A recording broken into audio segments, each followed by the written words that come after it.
শরীফুল আলম সাম্য হত্যার বিচার ও নিরাপদ ক্যাম্পাসের দাবিতে ঢাকা বিশ্ববিদ্যালয়ে মশাল মিছিল করেছে ঢাকা বিশ্ববিদ্যালয় ছাত্রদলের নেতাকর্মীরা।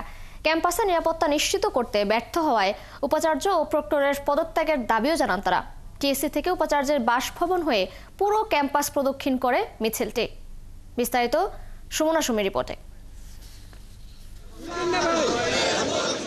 সন্ধ্যে 7:30টায় মশাল মিছিলে যোগ দেয় ছাত্রদলের ঢাকা বিশ্ববিদ্যালয় শাখা। মশাল মিছিলটি টিএসসি থেকে যাত্রা শুরু করে পুরো ক্যাম্পাস প্রদক্ষিণ করে। পরে উপাচার্যের বাসভবনের সামনে অবস্থান নেয় মিছিলটি। তারা জানান, সাম্য হত্যার পর বেশ কয়েকদিন পেরিয়ে গেলেও ধরাছোঁয়ার বাইরে অপরাধীরা। ক্যাম্পাসে নিরাপত্তা নিশ্চিতে বিশ্ববিদ্যালয় প্রশাসন ব্যর্থ হয়েছে বলেও দাবি করেন তারা। ব্যর্থ উপাচার্য প্রক্টরের দ্রুত পদত্যাগের দাবি জানান ছাত্রদলের ঢাকা বিশ্ববিদ্যালয় শাখার সাধারণ সম্পাদক নাহিদুজ্জামান শিপন।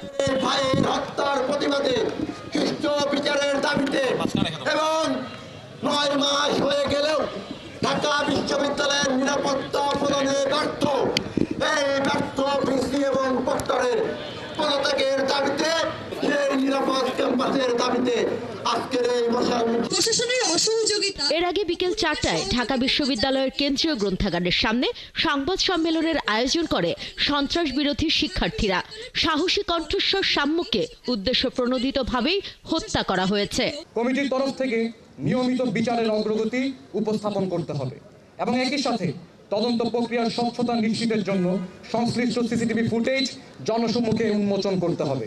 রাষ্ট্রীয় গোয়েন্দা সংস্থাসমূহের যোগসাজশের যে নিদর্শন আমরা ইতিপূর্বে পেয়েছি, তাতে এই ঘটনাটিকে সরলভাবে দেখার কোনো সুযোগ আমাদের সামনে থাকে না। ঢাকা বিশ্ববিদ্যালয়ে গেল 9 মাসে 2টি খুন, রাতের আধারে শেখ হাসিনার ঘৃণা স্তম্ভের গ্রাফিতি মোছা এবং পয়লা বৈশাখে শেখ হাসিনার মোটিফে আগুন দেওয়ার ঘটনায় বিশ্ববিদ্যালয়ের নিরাপত্তাহীনতায় প্রকাশ পেয়েছে বলে জানান শিক্ষার্থীরা। ব্যর্থতার দায়ে উপাচার্য ও প্রক্টরের পদত্যাগের দাবি জানান তারা। স্বরাষ্ট্র উপদেষ্টার অদক্ষতা ও ব্যর্থতাকে গুরুত্বের সাথে বিবেচনা করছে। সুমনা সুমি, 71, ঢাকা।